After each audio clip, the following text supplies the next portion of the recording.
Hello and नमस्कार, मैं सुरेश कुमार स्वागत करता हूं आपका फिर से अपने यूट्यूब चैनल श्योर फिजिक्स में।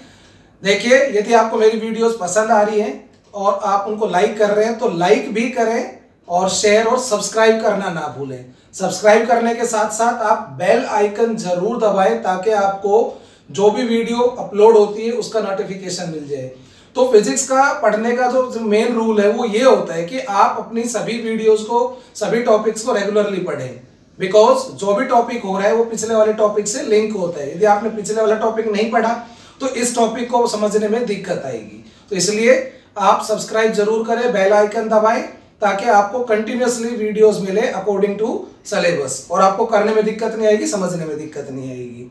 ओके, और साथ ही मैं लास्ट में अपना ईमेल एड्रेस डालूंगा। यदि किसी को कोई भी डाउट होता है तो वो मुझे मेल कर सकता है और अपने डाउट पूछ सकता है किसी भी तरह की क्वेरी के लिए। ओके,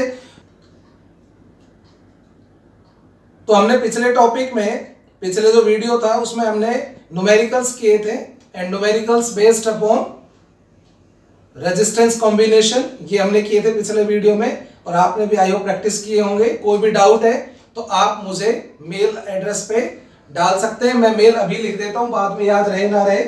तो मेल एड्रेस है मेरा srpv82@gmail.com srpv82@gmail.com। तो आप इस मेल आईडी के ऊपर आप अपने जो भी क्वेरीज हैं, डाउट हैं, वो मेल मुझे कर सकते हैं।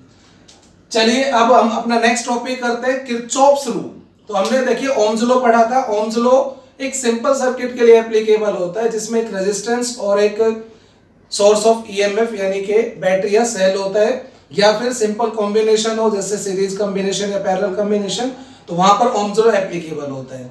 लेकिन जब सर्किट कॉम्प्लिकेटेड होता है, कॉम्प्लिकेटेड सर्किट मतलब जब रेजिस्टर्स ना तो सीरीज में ना पैरेलल में एक मिक्स्ड ग्रुपिंग है, तो उसके अंदर हम कैसे करेंगे, इरेगुलर कनेक्शन हो रखे हैं रेजिस्टर्स के, तो वहां पे हम ओम्स लॉ को सीधे सीधे अप्लाई नहीं कर सकते। तो वहां पे यदि हमें मान लो नेट रेजिस्टेंस निकालना है नेटवर्क का, या किसी आर्म के थ्रू करंट निकालना है या वोल्टेज निकालनी है, तो ओम्स लॉ को हम अप्लाई सीधे सीधे नहीं कर सकते। तो वहां पर हमें और नए रूल की आवश्यकता होगी और नए रूल की जरूरत हमें पड़ेगी, and these are Kirchhoff's rule. तो आज हम बहुत इंपॉर्टेंट टॉपिक पढ़ने जा रहे हैं, और बेटा ये आप आज पढ़ोगे इन टॉपिक को तो नेक्स्ट जो टॉपिक आएंगे उनको पढ़ने में दिक्कत नहीं आएगी। जो आने वाले टॉपिक है हमारे, जैसे व्हीटस्टोन ब्रिज आएगा और पोटेंशियोमीटर आएगा, तो इन सबको पढ़ने में आपको मीटर ब्रिज आएगा तो दिक्कत नहीं आएगी यदि आपने ये पढ़े हैं, तो आप इनको ध्यान से पढ़ें। चलिए हम शुरू करते हैं आज हमारे जो टॉपिक है। तो किरचॉफ के दो रूल हैं, तो वन बाय वन डिस्कस करते हैं। फर्स्ट रूल, तो किरचॉफ्स फर्स्ट रूल, इस रूल को हम एक और नाम देते हैं जंक्शन रूल, या इसे हम एक और नाम दे देते हैं करंट रूल। करंट रूल क्या कहता है ये, मैं पहले स्टेटमेंट लिखता हूं फिर मैं आपको समझाऊंगा। अकॉर्डिंग टू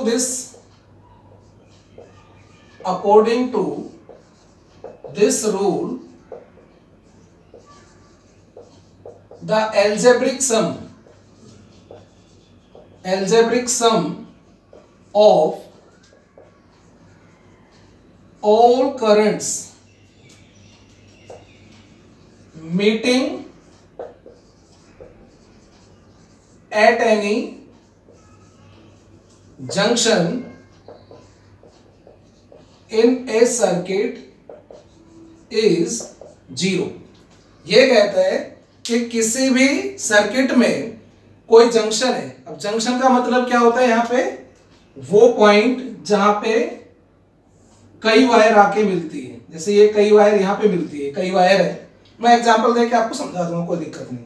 तो ये कई वायर यहां पे आके मिल रही है, ठीक है। इसमें करंट आ रहा है, मान लो I1, इस वायर से आ रहा है करंट I2, इससे आ रहा है I3, I4, ये I5, ये I6, ये I7, ये I8, जैसे 8 करंट्स हो गए। तो 8 करंट कैरिंग वायर्स इस पॉइंट पे मिल रहे हैं किसी सर्किट में, सो ये हम क्या कह देंगे इसको, जंक्शन। देखो हमारे घर में सॉकेट होते हैं जिसमें हम और दूसरे जो अप्लायंस होते हैं उनके प्लग लगाते हैं। तो सॉकेट में क्या होता है कि हमारे जैसे 3 पिन सॉकेट है, ओके, तो इसमें एक ही हम अप्लायंस एक टाइम पे चला सकते हैं। लेकिन जब हम इसमें एक मल्टीपर्पज पिन लगा देते हैं, एक और सॉकेट लगा देते हैं, मल्टीपर्पज नहीं आता जिसमें एक में ही 2 या 2 से ज्यादा अप्लायंस हम चला सकते हैं। तो अब देखिए ये वायर आ रहा है, इसमें एक लाइव वायर होता है जिसमें करंट आ रहा होता है, तो करंट आ रहा है इसमें।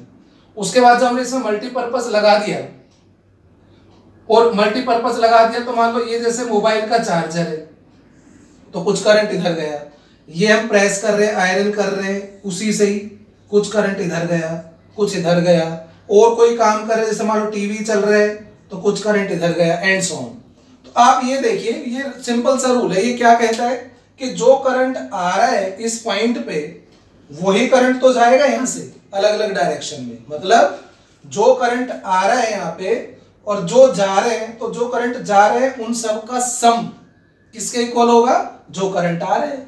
तो जंक्शन, ये जंक्शन हो गया एक तरह से, ये पॉइंट जंक्शन हो गया। तो यहाँ पे करंट आ रहे हैं और जा भी रहे हैं, तो जो आएंगे उनका टोटल सम किसके बराबर होगा, जो जाएंगे वहां से टोटल करंट उनका सम के बराबर होगा। ठीक है, तो ये रूल यही कहता है। तो जैसे कई बार दिमाग में आता है ये कैसा जंक्शन है, कहां से आ रही है वायर, ऐसे कैसे ओपन सर्किट सा लग रहा है, तो करंट कहां से आ रहा है। तो ये कोई ना, अभी हम आगे से पढ़ेंगे और सर्किट्स बना के पढ़ेंगे, तब आपको करंट डिस्ट्रीब्यूशन के रूल समझाएंगे तो आपको समझ में आ जाएगा। तो algebraic sum of all currents, तो ये कहता है algebraic sum of all currents meeting at any junction in a circuit is 0। किसी भी सर्किट में किसी जंक्शन पे जितने भी करंट्स मिल रहे हैं उनका सबका एल्जेब्रिक सम 0 होता है। इसमें कुछ साइन कन्वेंशंस हैं। साइन कन्वेंशंस क्या हैं तो मैं बता देता हूं। इसमें sign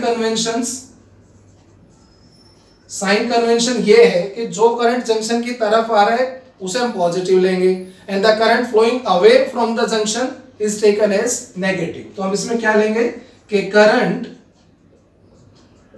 flowing towards junction is taken as positive, और दूसरा current flowing away from junction is taken as negative। मतलब जो करंट जंक्शन की तरफ जा रहा है उसे तो हम पॉजिटिव लेंगे, और जो करंट जंक्शन से दूर जा रहा है, अवे जा रहा है, उसे नेगेटिव लेंगे। तो अब आप देखिए I1, I2, I3, I4 ये करंट जंक्शन की तरफ जा रहे हैं, तो these are taken as positive.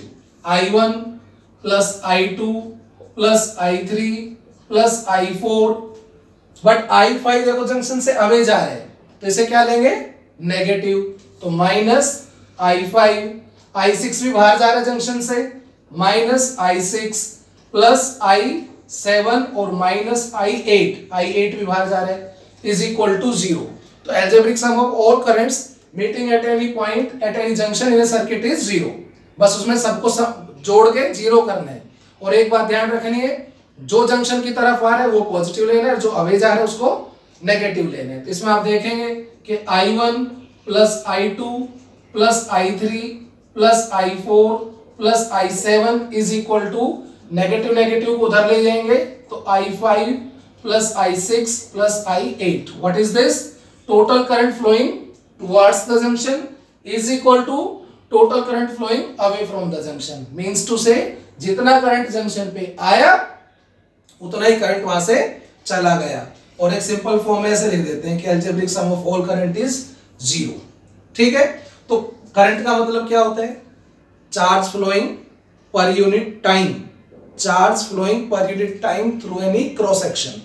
तो इस जंक्शन पे जितना करंट आया उतना ही गया, इसका मतलब इस जंक्शन पे पर सेकंड जितना चार्ज आया इस जंक्शन से उतना ही चार्ज पर सेकंड चला गया। इसका मतलब ना तो यहाँ पे कोई चार्ज क्रिएट हुआ है, ना ही कोई चार्ज यहाँ पे डिस्ट्रॉय हुआ है। तो ये रूल किसको ओबे करता है, law of conservation of charge को। तो first law Kirchhoff first rule किसको ओबे करता है? It obeys law of conservation.